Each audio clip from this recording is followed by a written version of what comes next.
Pernahkah kau mendengar tentang seni perdukunan pengobatan? Dukun, mereka mampu berhubungan dengan ruh sekaligus menguasai ilmu pengobatan. Seperti tahun lalu, saat sepasang suami istri asing datang untuk berobat. Kau sendiri yang memeriksa istrinya, lalu memaksa diriku memeriksa suaminya juga. Ahli racun, raja dari segala racun, penguasa kehidupan dan kematian, raja dari segala racun, penguasa hidup dan mati, racun dari serangga dan binatang buas merayap di kegelapan, dari semut raksasa yang menggigit dengan rahang baja, lipan beracun yang bergerak cepat, hingga ular berbisa yang mendesis dengan lidah beracun. Ilmu perdukunan dan racun telah diwariskan ribuan tahun, menguasai sihir yang mampu menyembuhkan maupun membunuh. Cahaya kekuatan itu menjalar, mengikat dan menjatuhkan musuh tanpa perlawanan. Dan aku, Sundawi, adalah bakat langka di dunia perdukunan. Sejak lahir, 9 jalur meridian di tubuhku tertutup rapat. Takdir yang seakan telah digariskan oleh langit. Namun, justru kondisi ini menjadikanku bibit terbaik untuk menekuni ilmu perdukunan, pengobatan, dan racun. Meski saat itu aku belum mengerti dunia dan hanya dikenal sebagai bocah yang doyan makan. Suatu hari, Sundawi berdiri di hadapan seorang pedagang, mengangkat seekor hewan kecil di tangannya dengan senyum lebar. Ia bertanya, berapa harga yang bisa didapat dari barang itu? Namun, pedagang itu justru memarahinya, menuduhnya datang hanya untuk menjual sesuatu yang tak berharga. Kini, ia turun dari pegunungan dengan tekad baru. Dari kejauhan, ia melihat sekelompok orang meninggalkan tempat itu dan tersenyum puas. Mereka akhirnya pergi, dan itu berarti waktunya telah tiba. Sundawi menutup mata sejenak, lalu membukanya dengan keyakinan yang membara.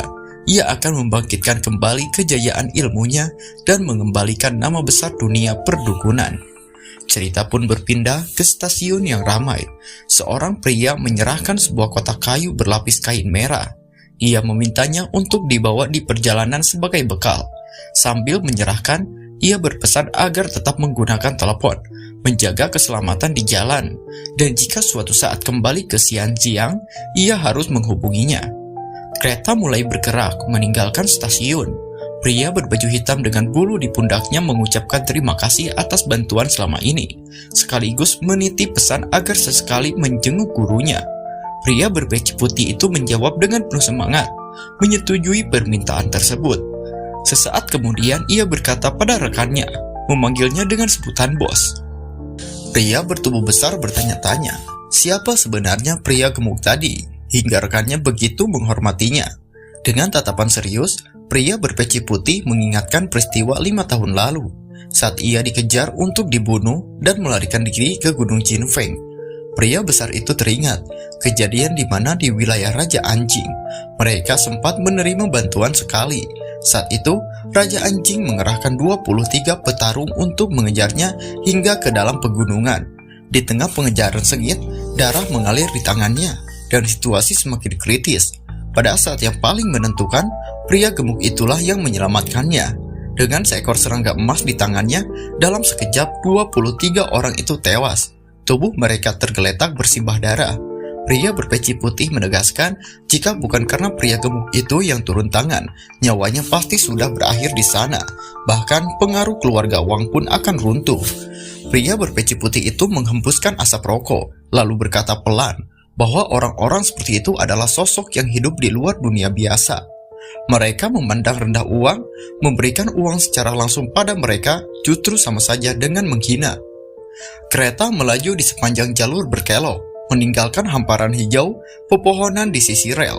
Di dalamnya, Sundawi duduk bersandar di dekat jendela, memakan cemilan sambil menatap keluar dengan senyum tipis. Ia menghela napas, merasa seandainya tahu perjalanan ini akan sepadat dan seramai ini, lebih baik ia berangkat setelah bambu merah itu siap digunakan. Sundawi masih duduk santai sambil memakan cemilan, ketika suara langkah tergesa terdengar dari lorong. Seseorang mendorong koper dan mengingatkan rekannya untuk berjalan pelan, jangan berlari di jalur sempit. Yang lain membalas kesal, menyalahkan temannya karena terlalu lama di toilet. Tak jauh di depan, seorang wanita berambut ungu muda menegur mereka, mengatakan bahwa mereka sudah berjalan kelewat jauh. Mereka berhenti di depan pintu bertanda nomor 57. Wanita berambut ungu panjang memastikan bahwa inilah tempat yang mereka cari. Wanita berambut merah muda lalu melangkah masuk dan menjatuhkan diri di kursi, menghela napas panjang sambil mengeluh betapa melelahkannya perjalanan ini. Wanita berambut merah muda duduk santai di tepi ranjang, menatap rekannya sambil menggoda bahwa perjalanan lama toilet tadi pasti karena bertemu lagi dengan si bos tua. Wanita berambut hitam dengan ekspresi terkejut buru-buru menyangkal. Wanita berambut ungu ikut angkat bicara, mengingatkan bahwa mereka sudah menolak ajakan bos itu sebelumnya. Namun yang berambut hitam tetap terlihat cemas, khawatir karena sejak stasiun awal, pria itu terus mengikuti mereka. Dan jika ia sampai naik kereta bersama, bisa merepotkan mereka nantinya. Wanita berambut hitam coba membela diri, mengatakan bahwa ia sebenarnya juga memikirkan mereka. Wanita berambut ungu dan wanita berambut merah muda menanggapinya dengan ekspresi datar, lalu menepuk meja dengan kesal. Tatapan wanita berambut merah muda berubah tajam saat menyadari sesuatu. Ia memanggil Sundawi si gendut kecil, dan bertanya, kenapa ia ada di gerbong ini? Karena ia mengira seluruh gerbong ini sudah dipesan khusus oleh tim produksi mereka. Sundawi terdiam sejenak sambil berdiri ke atas, lalu wajahnya menunjukkan ekspresi seperti mendapat ide. Dengan senyum lebar ia menawarkan, mau makan telur teh? Wanita berambut merah muda memandangnya dengan tatapan datar, mengulang pelan, telur teh? Sambil menatap kantong plastik berisi telur di tangannya, wanita berambut merah muda menghela napas lalu berkata, kamu ini perhitungan sekali. Sudahlah, biar aku traktir makan yang enak. Ia mengeluarkan sebungkus makanan ringan. Ini, dendeng sapi. Sundawi menerimanya sambil berkata, terima kasih. Di sisi lain, dua wanita berambut ungu dan berambut hitam tertawa sambil berbincang. Sementara di belakang mereka, Sundawi sudah mulai makan bersama wanita berambut merah muda. Tiba-tiba salah satu dari mereka memanggil, hei gendut, sambil menunjuk ke arah tumpukan besar cemilan warna-warni di depannya. Sundawi yang sedang mengunyah menoleh. Wanita berambut hitam memperkenal diri. Namaku Su Jimei. Teman-teman memanggilku Mei Mei. Yang cantik ini bernama Wang Er. Kamu bisa memanggilnya Wang Er. Ia lalu menunjuk ke wanita berambut merah muda di sampingnya. Yang duduk di sebelahmu ini bernama Qian Jinjin. Kamu bisa memanggilnya Qian Qian. Kemudian ia menatap Sundawi sambil bertanya, gendut, namamu siapa? Sundawi menjawab, namaku Sundawi, umurku 20 tahun. Aku tinggal di Gunung Yinfeng sejak kecil. Tidak pernah sekolah dan tidak punya teman. Ia melanjutkan, si brengsek tua di rumah suka memanggilku si pemakan, dan para junior memanggilku Shi Xiong atau kakak senior. Wang Er memotong sambil tersenyum jahil. Berarti para seniormu memanggilmu Shidi, adik junior ya? Sundawi menggeleng. Bukan, si brengsek tua itu punya 5 murid, aku yang tertua, jadi aku tidak punya si Xiong, hanya punya Shidi.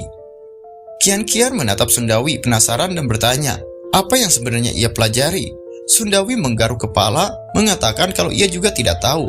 Seingatnya, setiap hari selain merendam diri di air obat, ia hanya makan.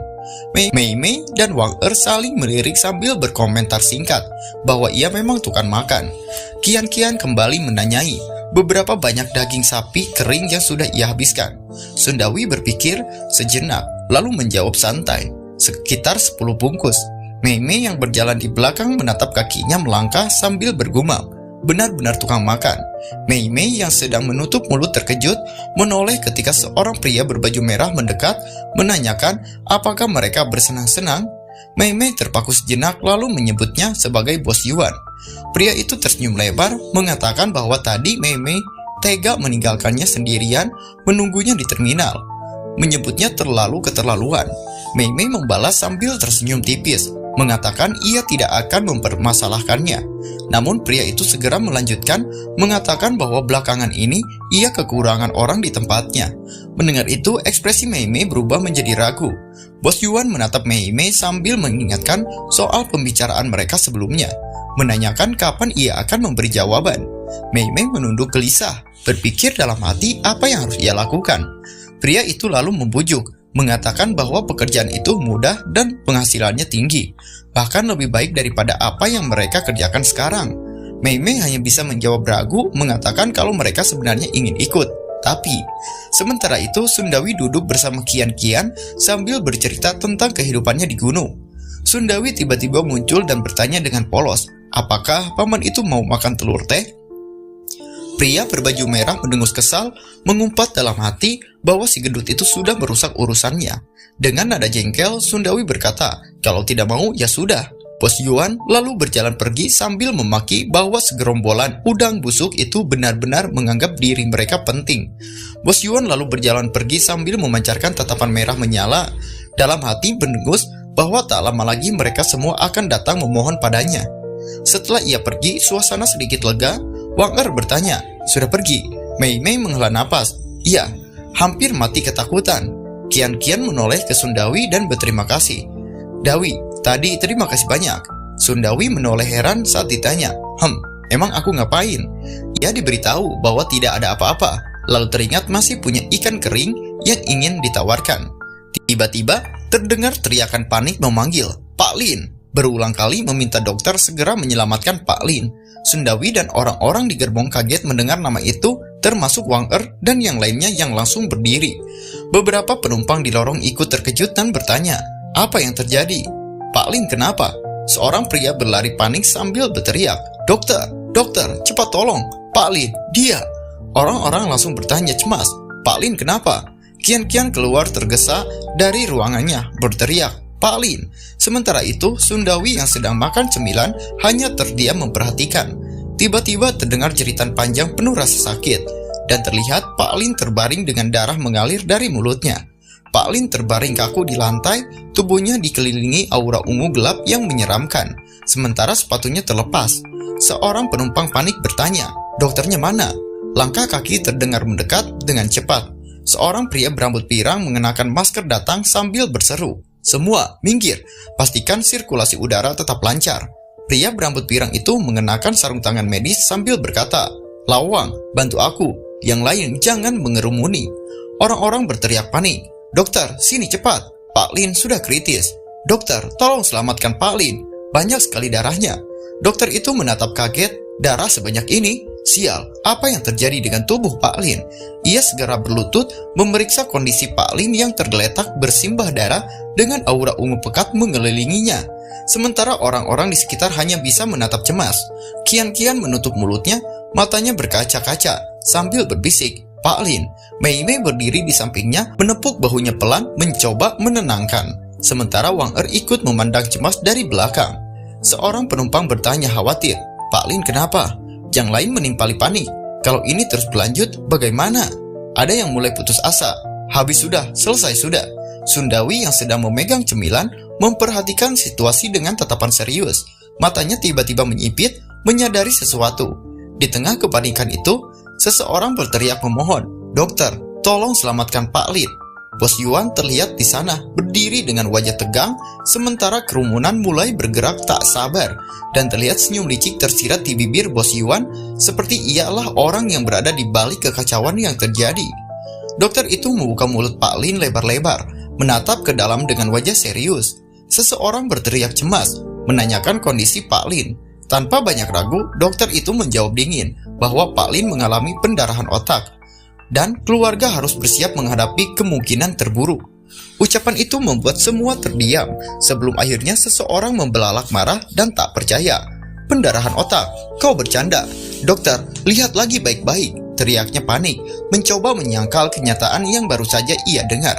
Sundawi menatap Kian Kian dengan raut bingung, sambil memegang kaleng minum di tangannya.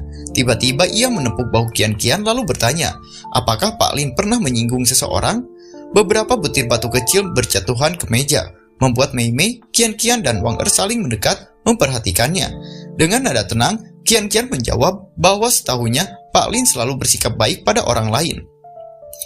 Sundawi terdiam memandang tajam seolah mencoba mengingat sesuatu, lalu menatap Pak Lin yang terbaring dengan wajah penuh darah sambil berpikir dalam. Pria berkacamata itu berlutut memohon, suaranya penuh kepanikan, meminta dokter menyelamatkan Pak Lin. Dokter hanya menggeleng mengatakan ia sudah berusaha semampunya. Hidup dan mati adalah takdir yang harus diterima. Di dalam ruangan, Sundawi duduk memperhatikan tubuh Pak Lin yang terbaring lemah. Ia lalu bangkit menatapnya lekat-lekat dan perlahan meraih telinga Pak Lin untuk memeriksanya lebih dekat.